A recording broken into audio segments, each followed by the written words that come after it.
আমি একটা জানাজাতে যেয়ে দেখলাম যে কবরের কাছে যে আজান দিয়েছে, আপনারা দেখেছেন? একজন দেখেছে। আল্লাহর কসম করে বলছি, কবরে মাটি দিয়ে ওখানে আজান দিচ্ছে, আল্লাহু আকবার আজান। এখন আমার বক্তা হলে কি হবে? আমি বলছি ই কোন আজান রে বাবা? আজান শুনলে শয়তান পালায়, শুধু পালায় না, পেছনের দরজাটা হাওয়া বের করতে করতে পালায়। আর আজান মানে ডাকা, তো এখানে কাকে ডাকলো আর কাকে তারলো রে বাবা? আমি বললাম এটা আবার কোন আজান ভাই? কেন আপনি বক্তা জানেন না? বলে না, আমি বক্তা হলে যে সব জানবো তা তো লয়, আমার নাও জানা থাকতে পারে। তো বলছে আপনি জানেন না, শয়তানকে তাড়িয়ে দিলাম কবরে যেন ডিস্টার্ব করতে না পারে। তা আমার মন বলছিল ও বেটা এক নাম্বার শয়তান, ওকে আগে পালানো উচিত, ওকে আগে তাড়া উচিত। কোথায় আজান দিবে সেটা জানে না।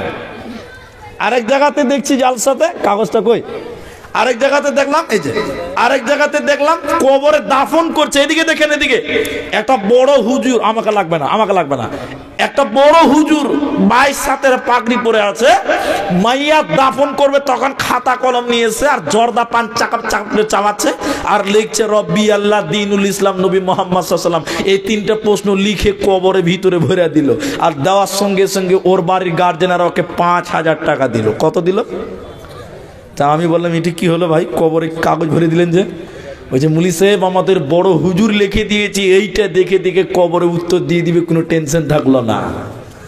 আচ্ছা আপনারা বলুন, এই কাগজ দেখে দেখে যদি কবরে পার পাওয়া যায়, নামাজ পড়ে লাভ আছে ভাই? একটু জোরে বলুন, নামাজ পড়ে লাভ আছে? খালি মদ খা, জুয়া কর, আর জুয়া খেল, সুদ খা, টাকা 5 কেনে দিবি, 50,000 টাকা দিব হুজুরকে, আমি পার পেয়ে যাবো, ঠিক কিনা? হ্যাঁ কিনা বলুন? বলছে বড় হুজুর লিখে দিয়েছে কবরে এটা দেখে চলে যাওয়ার কোনো টেনশন নাই। আল্লাহর নবী বললেন আখিরাতের প্রথম মঞ্জিল কবর, সেখানে মুখস্থ দিয়ে পার হবে না, তোমার হুজুরের খিচুড়ি বের করে দিবে, কবর খেলে একবার যেতে দাও। কবরে এগুলো বান্দরামি চলবে না। হযরত উসমান গনি যখন কবরের সামনে দাঁড়াতেন, থর থর থর থর করে কাঁপতেন আর কাঁদতেন। প্রশ্ন বলে মান রব্বুকা, দ্বিতীয় প্রশ্ন মা দীনুকা, তৃতীয় প্রশ্ন ওমান নাবিয়ুকা। উত্তর কি হবে? বলে রব্বি আল্লাহ দীনুল ইসলাম নবী মুহাম্মদুর রাসূলুল্লাহ সাল্লাল্লাহু আলাইহি ওয়াসাল্লাম। এই নাস্তিক ছেলে আর রাতে ঘুমায় নাই, এই 3টা প্রশ্ন টেনে মুখস্থ করে নিয়েছে। আচ্ছা বলুন, এই 3টা মুখস্থ করতে লাগবে কতক্ষণ? ও সারা রাত মুখস্থ করেছে, তিনি মুখস্থর পাওয়ার কত হবে? 5G স্পিড চলবে। জি, ওকে রাত 3টার সময় বলা হয় কি বলা হবে কবরে, ও ঘুমের ঘরে ঘরেই বলতে পারবে না। সকালে গরম গরম নাস্তা খেতে গেছে মায়ের কাছে, মা বলছে বেটা ফজরের নামাজ পড়লি? বা বলছে না মা, নামাজ পড়ে কি হবে? তখন মা বলছে কবরে কি প্রশ্নের উত্তর দিবি রে বাপ? তখন বলছে মা তুমি শুনে নাও।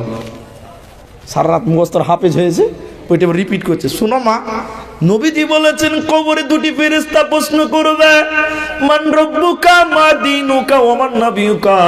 উত্তর দিব রব্বি আল্লাহ দীনুল ইসলাম নবী মুহাম্মদুর রাসূলুল্লাহ সাল্লাল্লাহু আলাইহি ওয়াসাল্লাম। মা খালি এরকম শুকনো ঢুক গিয়েছে, সুবহানাল্লাহ। ছেলে তো হাফেজ হয়ে গেছে। ছেলে এবার কোমর সোজা করে বলছে মা তোর মুখস্থ আছে গে, তুই পারবি তো? মা খালি সুবহানাল্লাহ আলহামদুলিল্লাহ বলছে। সর্বনাশ, ছেলে একদম হাফেজ হয়ে গেছে। একই কি করে বুঝাবে রে বাপ? এবার মা ছেলেকে বুঝাচ্ছে একটা গল্প, 1 মিনিট আপনি বুঝে নেবেন।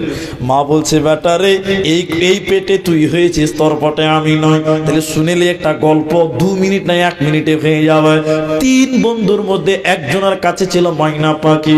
এক বন্ধু বলছে তোর ময়না কথা বলে না। আচ্ছা আপনারা বলুন, ময়না পাখি কথা বলে কি বলে না? বলে না? কথা বলে কি বলে না? ময়না পাখি কথা বলে। জি না, কথা নয়, ওটাকে বলি বলে।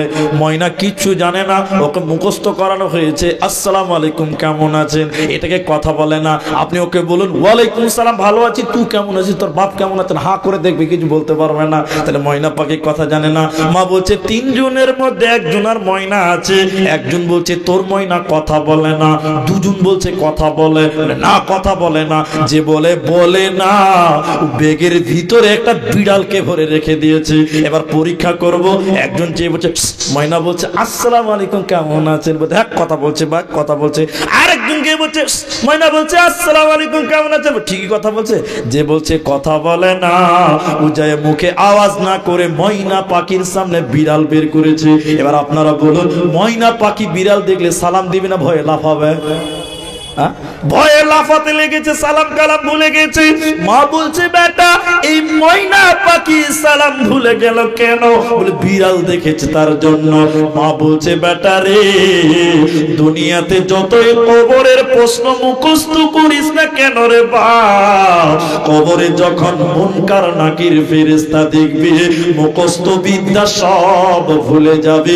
অতএব কবরে মুখস্থ কাজে লাগবে না।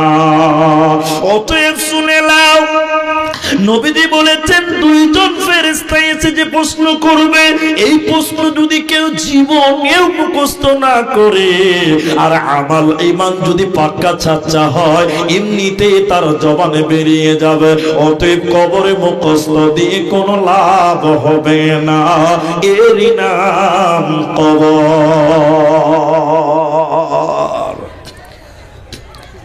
নবীজি বললেন শোনো, যায়েদ বিন সাবিত রাদিয়াল্লাহু তাআলা আনহু তিনি বর্ণনা করেন নবীজি বলেছেন তিনি কোনো একদিন গাধার উপরে খচ্চরের উপরে নবীজি আরোহণ করছিলেন কোন বাগানের সামনে দিয়ে। হঠাৎ করে গাধা এত জোরে লাফাতে লাগলেন নবীজি মনে হয় তার পিঠ থেকে পড়ে যাবে। নবীজি লাফাতে লাগলেন, তার আরোহণকারী গাধার পিঠ থেকে নবীজি নেমে গেলেন। নেমে দেখলেন ওই জায়গাতে 3, 4, 5, 6টা কবর রয়েছে, 5-6টা কবর রয়েছে। নবীজি তখন বললেন তোমরা বলো, যারা সেখানে ছিল তাদেরকে বলা হলো তোমরা বলো এদেরকে কে চিনে কে তাদেরকে জানে, এই কবরগুলো কাদের তোমরা কেউ জানো? একজন বলছে হুজুর আমি জানি, এরা সবাই মুশরিক ছিল, মুশরিক অবস্থায় মারা গেছে। নবীজি বললেন শুনে নাও কবর হলো আখিরাতের প্রথম মঞ্জিল। পৃথিবীর লোক শুনে নাও এই কবরে মানুষকে কঠিন পরীক্ষার সম্মুখীন ফেলা হবে। এই কবরের ভিতরে মানুষকে পরীক্ষা দিতে হবে। তখন আল্লাহর নবী বললেন শুনে নাও আমি আল্লাহকে বলে দিতাম আয় আল্লাহ তাবারাক ওয়া তাআলা আপনি আমার উম্মতকে কবরের আযাব শুনিয়ে দেন। আমি আল্লাহকে বলতাম আল্লাহ আমার উম্মতকে আপনি কবরের আযাব শুনিয়ে দেন। কিন্তু আমি আল্লাহকে বলিনি কেন শুনে নাও মানুষ যদি কবরের আযাব শুনতে পায়, মানুষ যদি কবরের আযাব জানতে পারতো, মানুষ যদি কবরের আযাব শুনতে পেত, পৃথিবীতে কেউ তার বাবাকে দাফন করতো না, কেউ তার মাকে দাফন করতো না। মানুষেরা ভয়ে কবর দেওয়া বন্ধ করে দিবে। এই ভয় যদি আমার না থাকতো আমি আল্লাহকে বলে দিতাম আল্লাহ তুমি আমার উম্মতকে কবরের আযাব শুনিয়ে দাও। এরপর নবীজি বললেন সাহাবীরা তোমরা আল্লাহর কাছে দোয়া করো আল্লাহ যেন তোমাদের কবরের আযাব থেকে মুক্তি দেয়। সাহাবীরা বললেন আল্লাহ আপনি আমাদের কবরের আযাব থেকে মুক্তি দেন। এরপর নবীজি বললেন তোমরা আল্লাহকে বলো আল্লাহ যেন তোমাদের জাহান্নামের আযাব থেকে মুক্তি দেয়। সাহাবীরা বললেন আল্লাহ আপনি আমাদের জাহান্নাম থেকে পরিত্রাণ দেন। এরপর নবীজি বললেন দুনিয়ার ফিতনা দাজ্জালের ফিতনা থেকে আল্লাহর কাছে আশ্রয় চাও। সাহাবীরা বললেন আল্লাহ তাবারাক ওয়া তাআলা আপনি আমাদের কবরের আযাব থেকে মুক্তি দেন, দুনিয়ার ফিতনা থেকে জাহান্নামের আযাব থেকে দাজ্জালের ফিতনা থেকে মুক্তি দেন। এবার নবীজি কন্দনরত অবস্থায় বললেন কবরে এমন পরীক্ষা নেওয়া হবে রে সেখানে কারোর উপরে রহম করা হবে না, এক চান্সে পরীক্ষা দিতে হবে, দ্বিতীয় চান্স কবরে পাবে না, পাবে না, এরই নাম কবর।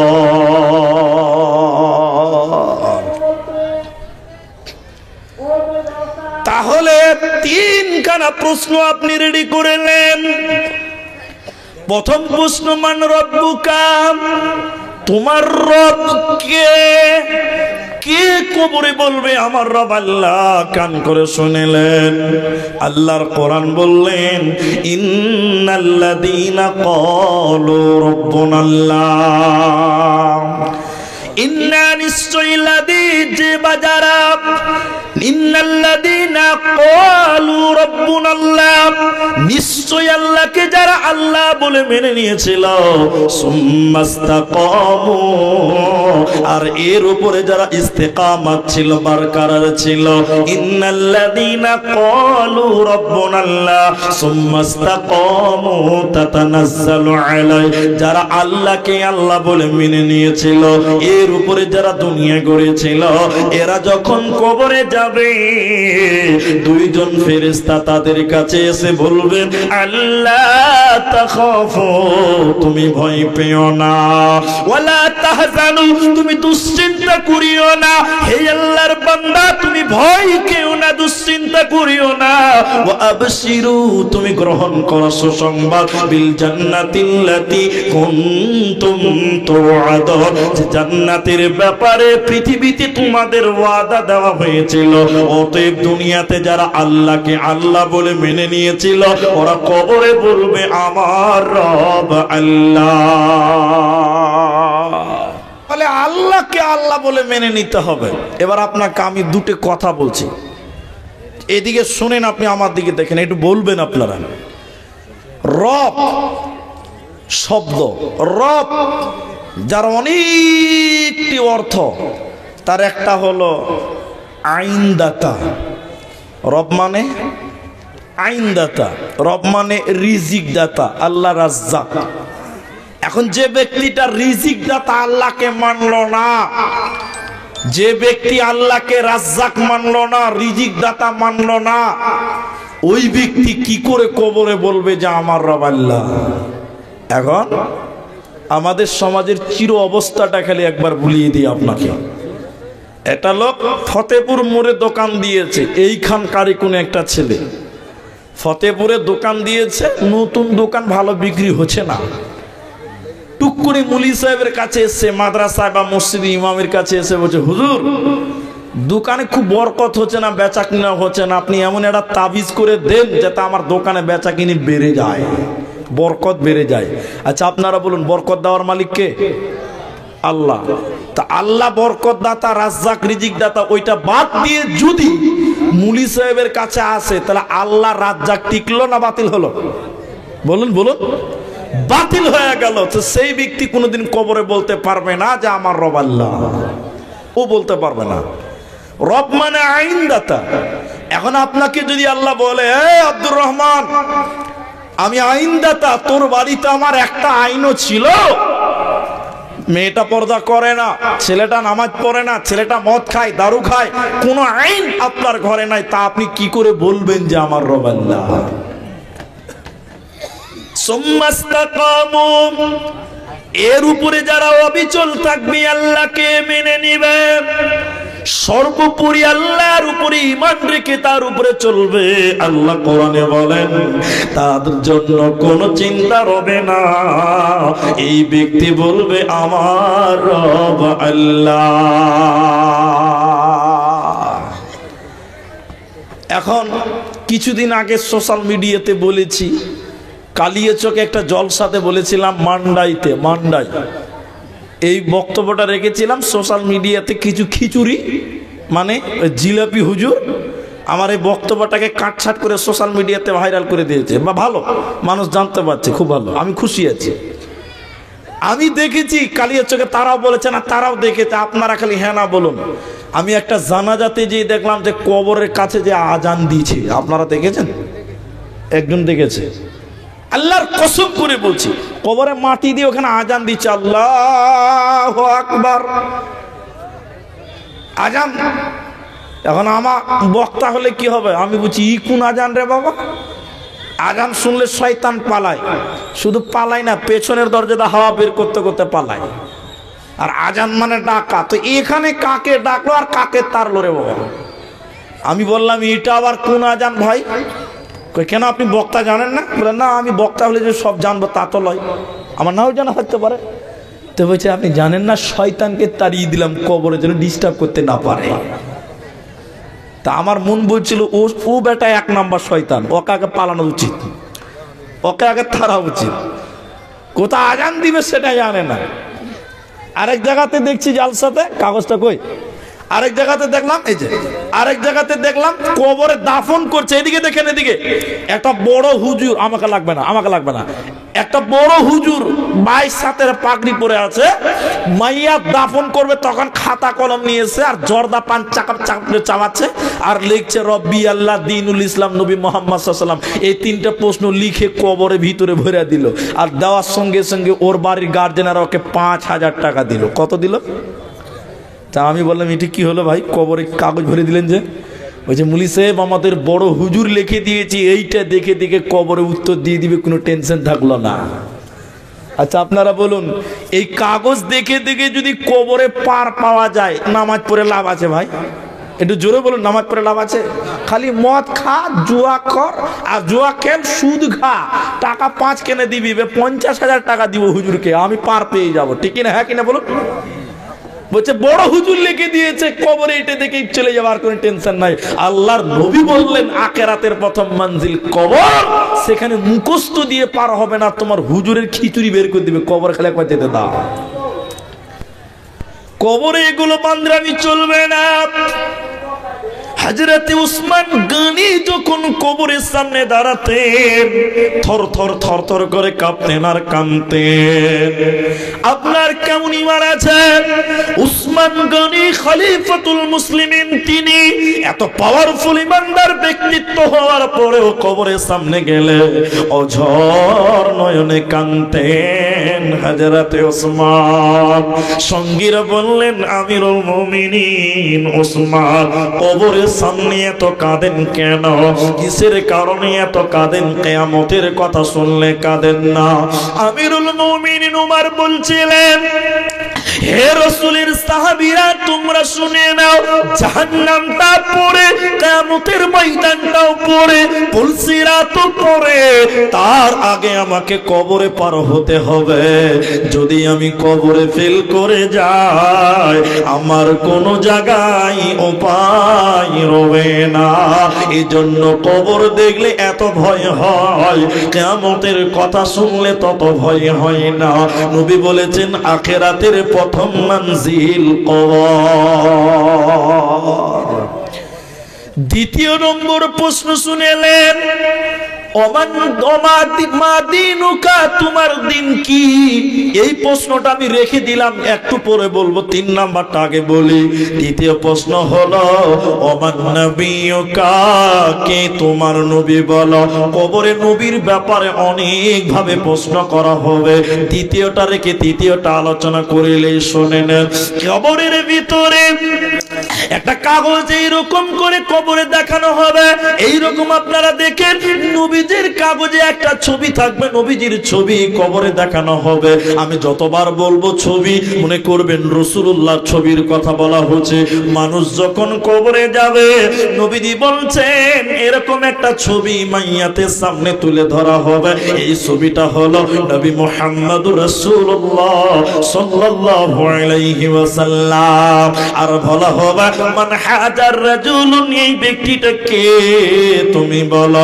ইমানদার বলবে আশহাদু আল্লা ইলাহা ইল্লাল্লাহ ওয়া আশহাদু আন্না মুহাম্মাদান আবদুহু ওয়া রাসূলুহু। ইমানদার বলবেন তিনি আল্লাহর বান্দা এবং তিনি আল্লাহর রাসূল। সঙ্গে সঙ্গে ফেরেশতারা বলবে দেখো দেখো, এই দিকে তাকাও, এই দিকে তুমি দেখে নাও, জাহান্নাম দাও দাও দাও দাও করে জ্বলছে, জাহান্নামের দিকে একবার তাকাও।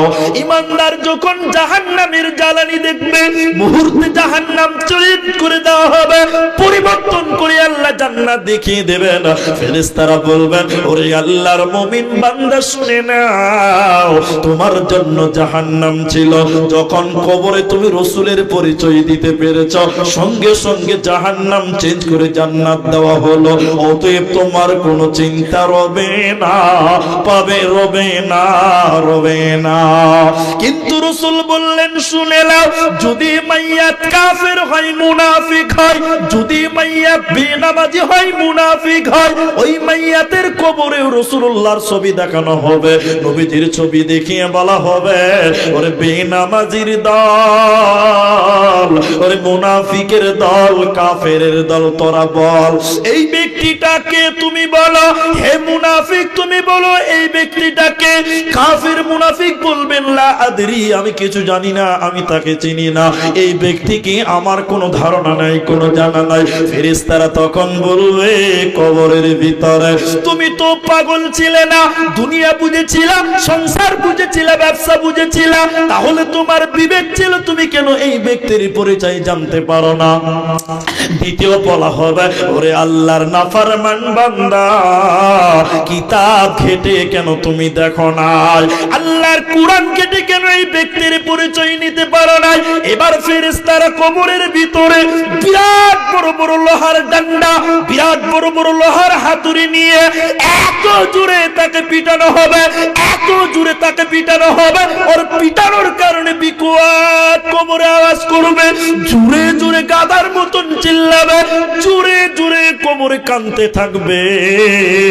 নবীজি বললেন ওর কান্নার আওয়াজ তামাম পৃথিবী শুনতে পাবে, শুনতে পাবে না মানুষ আর জিন, মানুষ আর জিন ব্যতীত তামাম পৃথিবীর এর কান্নার আওয়াজ শুনতে পাবে। কবরে ডান্ডাতে মারা হবে, লোহার হাতুড়ি দিয়ে পিটবে, আর হাউমাউ করে কবরে কানবে, ওর কান্নার আওয়াজ তামাম পৃথিবী শুনতে পাবে। বন্ধুরে, শুনতে পাবে না মানুষ আর জিন। অতএব কবরে কঠিন শাস্তি দেওয়া হবে যদি রাসূলের পরিচয় না দেওয়া যায়। অতএব সতর্ক হয়ে যাও, সাবধান হয়ে যাও। কবর কবর কবর হায়রে, কবর গাহের মাটি, দুনিয়ার সব মায়ার পেছনে তোমারে জেনেছি খাটি। কবর কবর কবর হায়রে, কবর গাহের খাট, না জানি কখন আসিয়া যাবে হায় সেই অজানা দেশের ডাক। একটি সকাল একটি বিকাল কাটেনি যাদের ছাড়া, ভাবিতে পারিনি কেমনেতে হায় পর হয়ে যাবে আজ তারা। তেমনি একা একই আসিল ভবে, একা একই যাব বিদায় কালে পথের সাথী কোথায় গো পাব। কবর কবর কবর হায়রে, কবর গাহের মাটি, দুনিয়ার সব মায়ার পেছনে তোমারে জেনেছি খাটি। কবরে কঠিন শাস্তি দেওয়া হবে। আর একটু শাস্তির কথা আপনাকে বলি, তাহলে যে কবরে রসুলের নাম বলতে পারবে না, রসুলের পরিচয় দিতে পারবে না, বাঁচার কোনো পথ নাই। একটা হাদিস বললাম। দ্বিতীয় নম্বর, আম্মু জান আয়েশার কাছে ইহুদিদের মহিলা এলেন। আম্মা জান আয়েশার কাছে ইহুদিদের মেয়ে এসে অনেকক্ষণ গল্প করলেন। অনেকক্ষণ গল্প করার পর হযরতে আয়েশা রাদিয়াল্লাহু তাআলা আনহাকে বললেন, ও রাসূলের বিবি আয়েশা তুমি বলো, হে নবীর বিবি আয়েশা তুমি বলো, হে রাসূলের বিবি আয়েশা তুমি বলো, আল্লাহ তোমাকে যেন কবরের আযাব থেকে মুক্তি করে দেয়। ইহুদিদের নবীদের মেয়ে কবর সম্পর্কে অনেকক্ষণ আলোচনা করার পর নবীজির স্ত্রী আম্মা জান আয়েশাকে বললেন, আয়েশা রে, আল্লাহ তোমাকে যেন কবরের আযাব থেকে মুক্তি করে দেয়। আম্মা জান আয়েশা বলে, আমি জানতাম না কবরে আযাব হয়, এর মানে ইসলামের শুরুর ঘটনা। আম্মা জান আয়েশা বলেন, আমি জানিনি যে কবরে শাস্তি দেওয়া হবে, কবরে আযাব হবে, জানা ছিল না। রাসূল সাল্লাল্লাহু আলাইহি সাল্লাম আমার কাছে এলেন, আমি নবীজিকে বললাম, ইয়া রাসূলুল্লাহ, দয়ার নবী গো, ইহুদিদের মহিলা এসেছিল, অনেকক্ষণ গল্প করার পর কবরের কথা বলছিলেন ইহুদিদের মহিলাটা, শেষের বেলায় বলে গেল, আয়েশা রে, আল্লাহ যেন তোমাকে কবরের আযাব থেকে মুক্তি করে দেয়। এটা বুখারীর হাদিস। আম্মা জান আয়েশা নবীজিকে বললেন, হুজুর, কবরেও কি শাস্তি দেওয়া হয়? কবরে কি আযাব দেওয়া হবে? নবী গো, আমার তো জানা ছিল না। নবীজি বলছেন, আয়েশা রে, আযাবুল কবরে হাক্কুন, কবরের আযাব বড় সত্য। আয়েশা শুনে নাও, কবরের আযাব বড় কঠিন, কবরের আযাব বড় সত্য আয়েশা, অতএব কবরে আযাব দেওয়া হবে। আম্মা জান আয়েশা বলেন, এরপরে নবীজি নামাজ পড়েছে এমন কোন দিন হয়নি রাসূল নামাজে কবরের আযাব থেকে মুক্তি চাই না। এর মানে নবী যখন নামাজ পড়তেন কবরের আযাব থেকে মুক্তি চাইতেন। আল্লাহ গো, তুমি আমাকে কবরে আযাব দিও না, এজন্য কবরের আযাব সহ্য করতে পারবে না। স্বয়ং বিশ্ব নবী কবর থেকে মুক্তি চাইতো, কবরের আযাব থেকে মুক্তি চাইলো। ও পৃথিবীর লোকেরা, তোমরাও কবরের আযাব থেকে মুক্তি চাও, কবরে কঠিন শাস্তি দেওয়া হয়। হযরত আবু হুরায়রা রাদিয়াল্লাহু তাআলা আনহু তিনি বলেন, কোন মুমিন মুসলমানকে যখন কবরে রাখা হবে, আবার রাসূলের চেহারাটা দেখানো হবে, এক ঝলক নবীজিকে দেখানোর পর বলা হবে, এটা কে তুমি বলো। মুমিন বলবেন, তিনি আল্লাহর বান্দা রাসূল। তখন বলা হবে, তুমি ঘুমিয়ে যাও, এবং তার কবরটাকে প্রশস্ত করে দেওয়া হবে, 70 হাত কবর প্রশস্ত হবে। বলা হবে, ঘুমিয়ে যাও, বাসুর ঘরে যেমন ঘুমিয়ে যায় সেইভাবে তুমি ঘুমিয়ে দাও, কোনো চিন্তা নাই। কিন্তু লোকটা যদি মুনাফিক, লোকটা যদি কাফের হয়, রাসূলকে দেখানোর পর বলা হবে, এই ব্যক্তি কে, এই ব্যক্তি কে তুমি বলো। সেই ব্যক্তি বলবেন, আমি চিনি না, রাসূলকে আমি জানি না, মুহাম্মদকে আমি চিনতাম না, আমি জানতাম না, লা আদরি লা আদরি, আমি কিছু জানি না। তখন শুনলেন আল্লাহর ফেরেশতারা আল্লাহকে অভিযোগ করবেন। আল্লাহ বলবেন, কবরে, কবরের ডান দিকে মাটি, বা দিকে মাটি, উপরে মাটি, নিচে মাটি। আল্লাহ আবার কবরকে বলবেন, মাটিকে বলবেন, কবর, প্রতিশোধ নিয়ে নাও, বদলা নিয়ে নাও, তোমার উপরে জমির দুনিয়াতে বাহাদুরি করেছিল, আমি আল্লাহকে মানি নাই, কবর রে, প্রতিশোধ নিয়ে নাও, বদলা নিয়ে নাও। কবরের ডান দিকের মাটি, কবরের বাঁ দিকের মাটি, দুই দিকের মাটি এসে এই বেঈমানকে, বেনামাজিকে পিছিয়ে দিবে, দুই দিকের মাটি এসে মাইয়াত কাফেরকে পিছিয়ে দিবে। রাসূলুল্লাহ বললেন, তার ডান দিকের হাড্ডিগুলো বাঁ দিকে ঢুকে যাবে, আর বাঁ দিকের হাড্ডিগুলো ডান দিকে ঢুকে যাবে, কবরের মাটি পিছিয়ে দিবে, কবরে কঠিন শাস্তি দেওয়া হবে। অতএব তৈরি হয়ে কবরে যাও, নচেত কবরে বাঁচার উপায় হবে না। অতএব রাসূলের পরিচয়টা জোগাড় করে নাও। এই জন্য নবীজি বললেন, কবরে 3টা প্রশ্ন হবে বন্ধুরে। তৃতীয় প্রশ্ন হলো, ওমান নবিয়ুকা, তোমার নবী কে?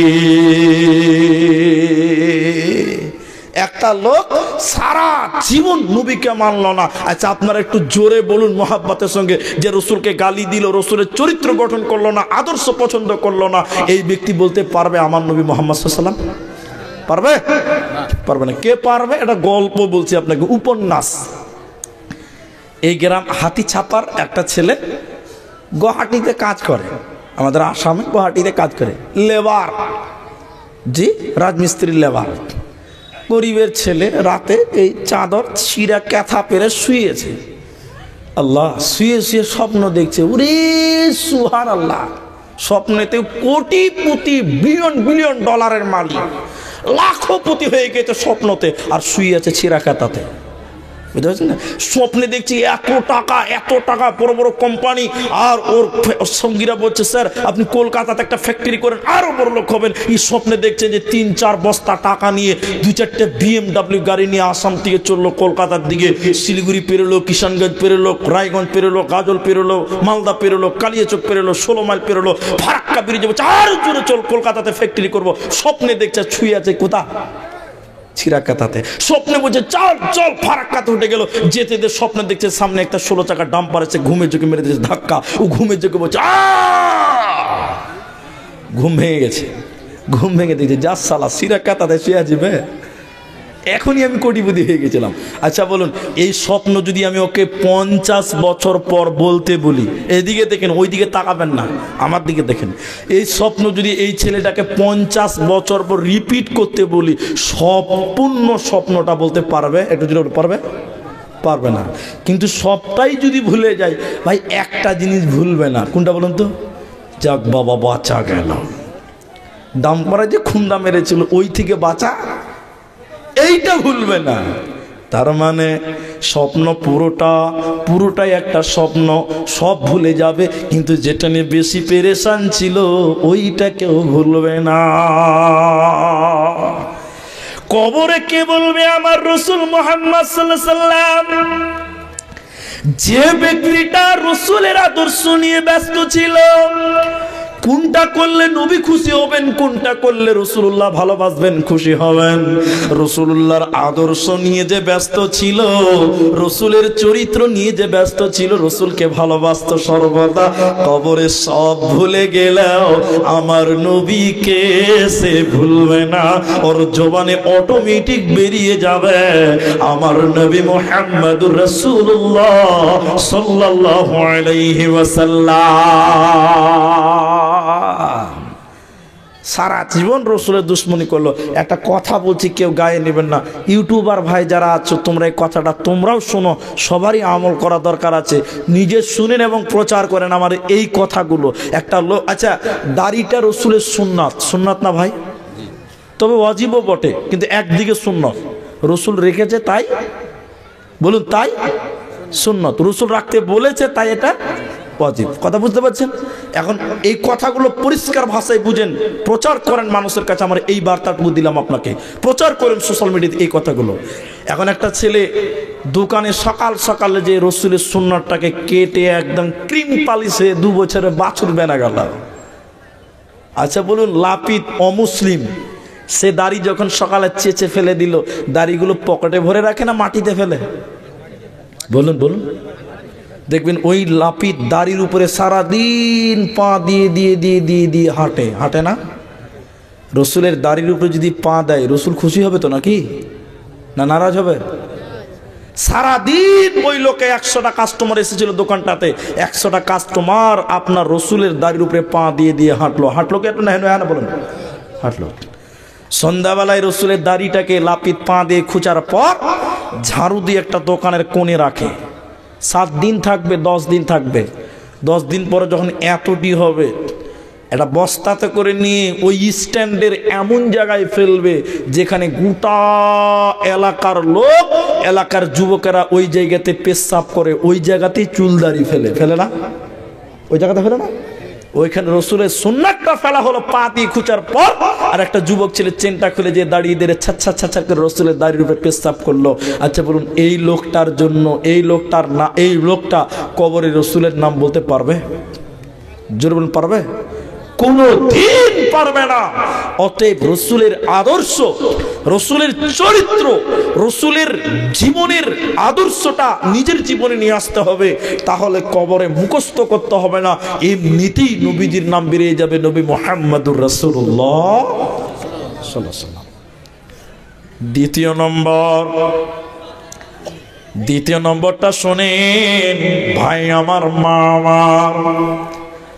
আল্লাহ তাবারক ওয়া তাআলার নবী বলছিলেন, মা দিনুকা, তোমার দিন কি? দিন কাকে বলা হয়? অনেক লম্বা কথা আপনাকে শর্টে নিয়ে আসতে হবে, কারণ এটা একটা মাদ্রাসা জালসা। আমি আপনাকে একটু বুঝাবার চেষ্টা করছি, বুঝার চেষ্টা করেন। দিন, দ্বিতীয় প্রশ্ন, তোমার দিন কি? কবরে তিনটা প্রশ্ন। রব্বি আল্লাহ, কে বলবে যে রবকে রব বলে মেনেছিল, আল্লাহর বিধানগুলো মেনেছিল, ও বলবে আমার রব আল্লাহ। দ্বিতীয় বলছিলাম তোমার দিন কি, ওটা পেন্ডিং রেখেছি। তৃতীয় বললাম অমান্নাবিয়কা, তোমার নবীকে যে রাসূলের চরিত্র গঠন করবে, এই ব্যক্তি বলবে আমার নবী মুহাম্মদ সাল্লাল্লাহু আলাইহি সাল্লাম। দ্বিতীয় নম্বরটা তাহলে এবার শুনেলেন, মা দিনুকা, তোমার দিন কি? তুমি বলো তোমার ইজিম কি, তোমার মতবাদ কি, তুমি কোন বিশ্বাসে বিশ্বাসী ছিলে তুমি বলো। দিনের ব্যাপারে আল্লাহ শিখিয়ে দিয়েছে কোরআনে, ইন্নাদ দীনা ইনদাল্লাহিল ইসলাম। দিন কাকে বলা হয় এই কথাটা আপনাকে একবারে বুঝিয়ে দিচ্ছি। বোতলটা দেন ভাই, বোতলটা দেন, বোতলটা দেন। একটা জিনিস, পানি লাগবে না, পানি লাগবে না। এদিকে দেখেন দিন কাকে বলে, এদিকে দেখেন এটা বোতল, এদিকে দেখেন। বুঝাবার জন্য ইস্তেমবাদ করলাম। কি হলো রে ভাই? এটা একটা বোতল। কথা বলিয়েন না বাপু, আস্তে। আমি আপনাদের এই আমার বাপজিকে বলছি, বাপজি খুব ঘেমে গেছি, তো একটু শরবত দেন আমাকে, এক গ্লাস শরবত খাবো। উনি বলছেন যে শরবত কাকে বলে, শরবত তো চিনি না। তখন আমি বললাম এরকম একটা বোতল নেবেন অথবা একটা গ্লাস, এই পনে এক বোতল পানি নেবেন বা পনে এক বোতল গ্লাস, এক গ্লাস জল, পনে এক গ্লাস, ওতে 2 চামচ চিনি লবণ দিয়ে একটু ঘুটে দেন, তার নাম কি হলো? শরবত। পানি চিনি দিয়ে শরবত। দিন কাকে বলা হয় এক কথাতে বুঝে নিতে হবে। আল্লাহর দিনকে, আল্লাহর হুকুমকে রাসূলের তরিকায় মানার নাম হলো দ্বীনুল ইসলাম। আল্লাহর হুকুমকে নবীজির তরিকায় মানার নাম হলো দ্বীনুল ইসলাম। আরেকবার বললে বুঝে নেবেন, আল্লাহর হুকুমকে রাসূলের তরিকায় মানার নাম হলো ইসলাম। কেউ যদি ইসলাম মানতে চায়, আল্লাহর হুকুম মানে রাসূলের তরিকায় না মানে, এটা ইসলামী আমল হবে না, বরং বিদআত হবে। অতএব ইসলামের বিধান কাকে বলা হয়, ইসলামটা কাকে বলা হয়? বলে দিন হলো ওটা আল্লাহর আদেশ রাসূলের আমল, দুইটা মিলে হয় দ্বীনুল ইসলাম। তাহলে কবরে কে বলবে আমার দিন ইসলাম? আল্লাহর হুকুমগুলোকে যারা রাসূলের মতন করে মেনেছিল, ওই ব্যক্তি বলবেন আমার দিন হলো দ্বীনুল ইসলাম। আর আল্লাহ বলেছেন ইন্নাদ দীনা ইনদাল্লাহিল ইসলাম, আল্লাহর কাছে একমাত্র গ্রহণযোগ্য মনোনীত দিনের নাম হলো দ্বীনুল ইসলাম। মাদানী সাহেব বলছিলেন, কেউ যদি খালি বলে যে আমাদের চাইতে অমুক দিনটা খুব ভালো, আমার আগে বলছিলেন, আমি শুনছিলাম আস্তে আস্তে, যে কেউ যদি বলে যে ইসলামের চাইতে অমুক ধর্মটা বেশি ভালো আমার নজরে, তাহলে সে ইসলাম থেকে বেরিয়ে গেছে। মাদানী বলছিলেন তাহলে ইসলাম কোনটা? আল্লাহর হুকুমটা রাসূলের মতন করে নাও, তাহলে এটা হবে ইসলামের গণ্ডির ভিতরে, এটা হবে ইসলামী আমল। আর যদি না হয়, আল্লাহর হুকুম রাসূলের মতন করে না হয়, তাহলে ভাই কবরে বলা যাবে না যে আমার দিন হলো ইসলাম। এজন্য নবীজি প্রতি নামাজে আল্লাহর কাছে আশ্রয় চাইতেন, আল্লাহ আপনি কবরের আযাব থেকে আমাকে মুক্তি দিন। কি বলে মুক্তি চাইবেন? দোয়াটা শিখিয়ে দিব, শুনলেন। নবীজির জীবনে কোনো গুনাহ ছিল না, এরপর কবরের কথা বলতেন, শুনলেন। মাঝখানে দোয়াটা বলার আগে আরেকটা পয়েন্ট বলে দিই, গুরুত্বপূর্ণ কথাটা। আল্লাহর নবী বলেছেন কেউ যদি জানাজাতে শরীক হয়, তাহলে তাকে 1 কিরাত নেকি দেওয়া হবে। 1 কিরাত বামানা এক উহুদ পাহাড়, এক কিরাত বামানা এক উহুদ পাহাড়। কেউ নবী বলেছেন কেউ যদি দাফন কাফন কমপ্লিট পর্যন্ত থাকে তাহলে তাকে 2 কিরাত নেকি দেওয়া হবে। 2 কিরাত বামানা 2 উহুদ পাহাড়। রাসূল জানাজার ব্যাপারে, কবরের ব্যাপারে এত অফার করছেন কেন, এত অফার দিচ্ছে কেন? তার কারণ রাসূল বলছে, হে পৃথিবীর লোক, তোরা কবরের কাছে আয়, তোরা কবরের কাছে দাঁড়া। কারণ কবরের কাছে যদি মানুষ দাঁড়ায়, কবরের কথা স্মরণ হয়। কবরের কাছে মানুষ দাঁড়ালে মানুষের ভিতরে কবর স্মরণ হয়, আখিরাত স্মরণ হয়, কবরের কথা মনে হয়। আপনি জানাজা পড়তে গেছেন, বাবার গ্লাসটা দেখছেন, বাবার জানাজার কবরটা দেখছেন, বাবার কবরটা যখন দেখবেন মনটা কেঁপে যায়, আমার বাপ ওই জায়গাতে শুয়ে আছে। এজন্য রাসূল বারবার তাগিদ দিয়েছে, কেউ জানাজাতে গেলে 1 উহুদ পাহাড়, কেউ দাফন কাফন কমপ্লিট হলে 2 উহুদ পাহাড়, এতটা নেকি তার আমলনামায় দেওয়া হবে। এজন্য রাসূল বলেছেন, তোমরা জানাজাতে যাও, মারা গেলে জানাজাতে অংশগ্রহণ করো। তাহলে রাসূলুল্লাহ কবরকে ভয় পেয়ে কি দোয়া পড়তেন জানাজার ব্যাপারে? রাসূল কবরকে ভয় পেয়ে কি দোয়া পড়তেন নামাজে? কবরের ব্যাপারে আল্লাহর নবী নামাজে বলতেন, আল্লাহুম্মা ইন্নী আউযু বিকা মিন আযাবিল কবরি ওয়া আউযু বিকা মিন ফিতনাতিল মাসিহিদ দাজ্জাল ওয়া আউযু বিকা মিন ফিতনাতিল মাহিয়া ওয়া ফিতনাতিল মামাত। আল্লাহুম্মা ইন্নী আউযু বিকা মিনাল মাসামি ওয়া মিনাল মাগরাব। আল্লাহর নবী আম্মা জান, স্ত্রী আম্মা জান আয়েশা, তিনি বলছিলেন যে রাসূলুল্লাহ নামাজ পড়তেন আর প্রত্যেক নামাজে কবরের দোয়া করতেন, কবরে বাঁচার জন্য দোয়া করতেন, কবরের আযাব থেকে বাঁচার জন্য দোয়া করতেন। কি দোয়া? শেষের রাকাতের শেষ বৈঠকে, তাশাহুদের বৈঠকে লাস্টে বলতেন, আল্লাহুম্মা ইন্নী আউযু বিকা মিন আযাবিল কবর। আল্লাহ গো, তুমি আমাকে কবরের আযাব থেকে মুক্তি দাও। কারণ পৃথিবীর কারো ক্ষমতা হবে না যে সে কবরের আযাব সহ্য করবে। অতএব নবীজি নিজে কবরের আযাব থেকে মুক্তি চাইতো। অতএব কবরে কঠিন আযাব দেওয়া হবে। যারা বেঈমান শুধু কবরে নয়, মৃত্যুকাল থেকে তাদেরকে শাস্তি দেওয়া হবে। সূরা আনআমের 93 নম্বরের আয়াতের একটা অংশ আল্লাহ বলছে, ও নবী মুহাম্মদ, অত্যাচারীরা যখন মৃত্যু শয্যায় সজ্জিত হয়ে যায়, মৃত্যুর সঙ্গে কাছাকাছি পৌঁছে যায়, ফেরেশতারা তার কাছে এসে হাত বাড়িয়ে দিয়ে বলতে থাকে, হে বেঈমান, তোর আত্মাটা বের করে দে, ওরে নাফরমান, তোর আত্মাটা বের করে দে। আজকে তোদের প্রতিফলন দেওয়া হবে, লাঞ্ছনাদায়ক শাস্তি তোদেরকে দেওয়া হবে। অতএব যারা বেঈমান হবে, মৃত্যুকাল থেকে তাদের শাস্তি আরম্ভ হবে, কবরের শাস্তি হবে, কিয়ামতের ময়দানে বিদ্যুৎ হবে, জাহান্নামে চলে যাবে, কোনো উপায় রবে না।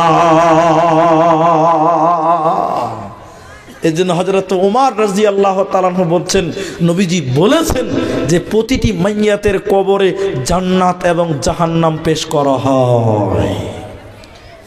কবরে জান্নাত জাহান্নাম দেখানো হবে। যদি আপনি ভালো হন, প্রতিদিন সকাল সন্ধ্যা আপনার সামনে জান্নাত পেশ করবেন আর বলবেন, ঘুমিয়ে যাও, এই জান্নাত ওই জান্নাত তোমার জন্য জায়গা করা হয়েছে, তোমার জন্য স্থান করা হয়েছে। প্রত্যেক জান্নাতি বান্দা কবরেই জান্নাত দেখতে পাবে। সুবহানাল্লাহ।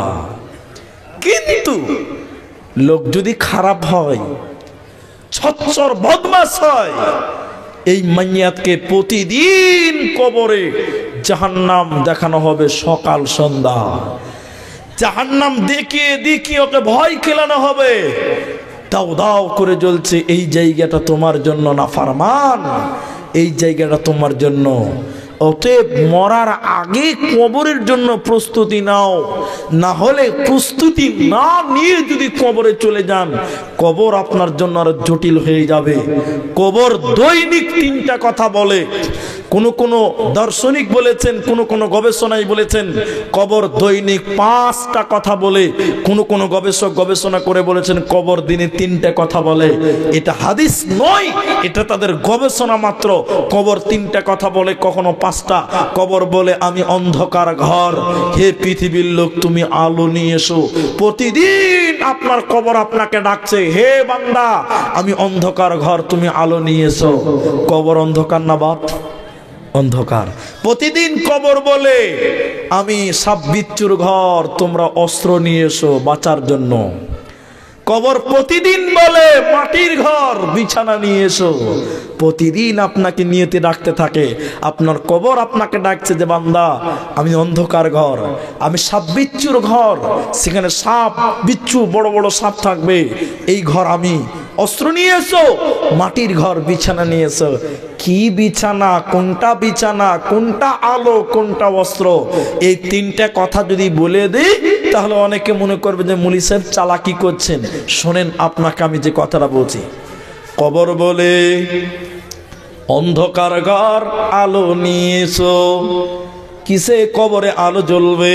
বলে কবরে তুমি নামাজ, দুনিয়াতে তুমি নামাজ পড়ে এসো, নামাজ কবরে তোমার আলো হয়ে যাবে। অতএব যে নামাজ পড়ে না তার কবরটা অন্ধকার।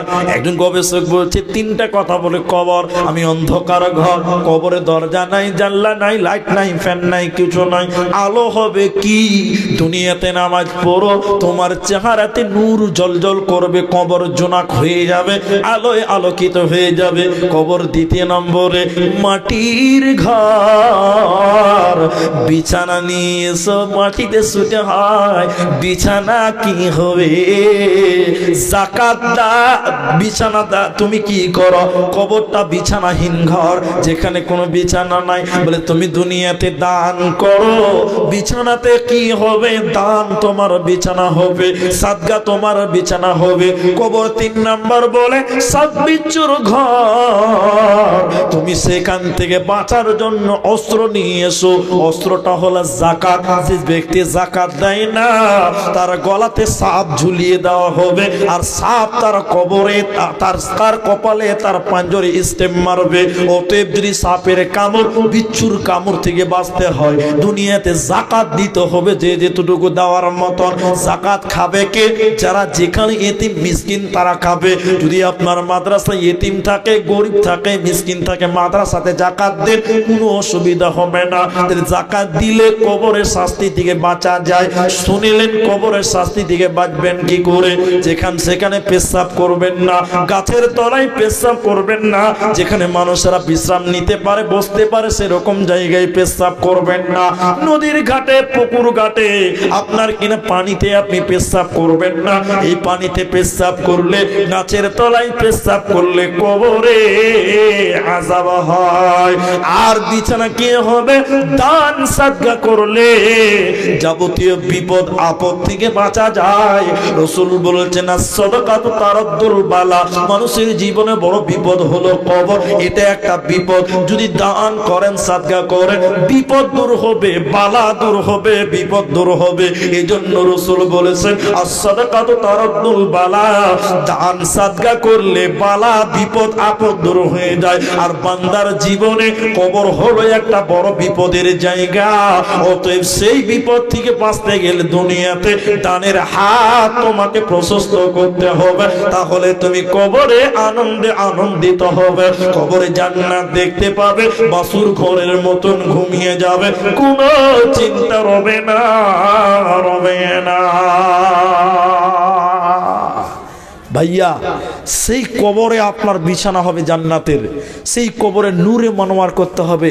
বিনিময়ে আপনাকে দুনিয়াতে কিছু সতর্ক, কিছু আমল, তার মধ্যে একটা আমল হলো আল্লাহর রাস্তায় বেশি বেশি করে দান করা, সাদকা করা।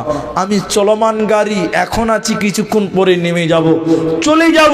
সেই কবরে সবাইকে যেতে হবে, আপনি যাবেন, আমি যাব। কবরে কেউ দুনিয়া থেকে এক মুঠা কিছু নিতে পারবেন না, 1 টাকা নিতে পারবেন না, কারণ কবরের পোশাকে, কাফনের কাপড়ে কোনো পকেট থাকে না। অতএব সেখানে যে জান্নাতের বিছানা আপনি চান, দুনিয়াতে আপনাকে দান সাদকা করতে হবে। আজকে এতগুলো মানুষ আছেন, আপনারা আজকে এতগুলো মানুষ আপনারা আছেন এই ময়দানে, আপনাদের এই হাতিসাপা মাদ্রাসার জন্য এই যে মাদ্রাসা আপনারা করেছেন মিসবাহুল উলুম, এই যে মাদ্রাসাটা আপনারা করেছেন, এই চাইতে দান করার জায়গা ভালো আর কোনটা হতে পারে? বর্তমান সময়ে এই টাইমে এটাই পারফেক্ট জায়গা যে কোরআনের প্রতিষ্ঠানে আপনি দান করবেন, সাদকা করবেন। অনেক জনা দিলেন, আমি দেখতে পেলাম। আপনাদের ভিতরে যারা আছেন, আমি চলে যাব, বক্তা আরো আসবে, আমার পরেও বক্তা আছে, কিছু একটা সমস্যার কারণে টাইমটা উলট পালট হয়ে গেছে, আমি আমার ধীরে আমি আমার সিস্টেমে বায়ান করতে পারবো না। আমি আপনাদের কাছ থেকে যতগুলি লোক আছেন, কেউ দিবেন 10,000 টাকা, কেউ দিবেন 5,000 টাকা, কবরে বাঁচার জন্য এরকম দানবীর 5,000 দিবেন, 10,000 দিবেন। দুই একটা লোক আমার সামনে আসুন, আমি একটু মুসাফা করে আপনাদের জন্য দোয়া দিয়ে আজকের মতন বিদায় হয়ে যাব। দেন আমাকে দেন। বাপ মায়ের জন্য কোন এক বোন দিয়েছেন 500 টাকা, জাযাকুমুল্লাহ, হাইয়াকাল্লাহ, বারাকাল্লাহ। আপনারা চলে যাবেন না, আমার মা, আমার বোনেরা 10:30 বাজতে চললো। আমি আপনাদের কাছ থেকে চাইছি কমসে কম 5,000 টাকা এই ময়দান থেকে দেনেওয়ালা আর কি আছে? ফজলুর রহমান 500 টাকা, হাজী ফজলুর রহমান 500 টাকা, আলী হোসেন হাজী সাহেব তিনি দিয়েছেন 500 টাকা, মঞ্জুর আলম দিয়েছেন 3,000 টাকা, জি মারিয়াম দিয়েছে 1,000 টাকা, এটা কোরআন মাজিদ আর কি, এটা কোরআন মাজিদ শ্বশুর নামে, জি শ্বশুরের জন্য, জি মারহুম সুলতান মণ্ডলের স্ত্রী স্যার টাকা, এবং এই আচ্ছা সুলতান মণ্ডলের স্ত্রী তিনি মারা গেছেন মরহুম সাহেব, তো তার স্ত্রী দিয়েছেন একটা, এটা কি বলে, পান, এটা হলো সোনার পান, এবং সঙ্গে 1,000 টাকা। দোয়া চেয়েছেন, আমি দোয়া করে স্টেজ থেকে বিদায় হব।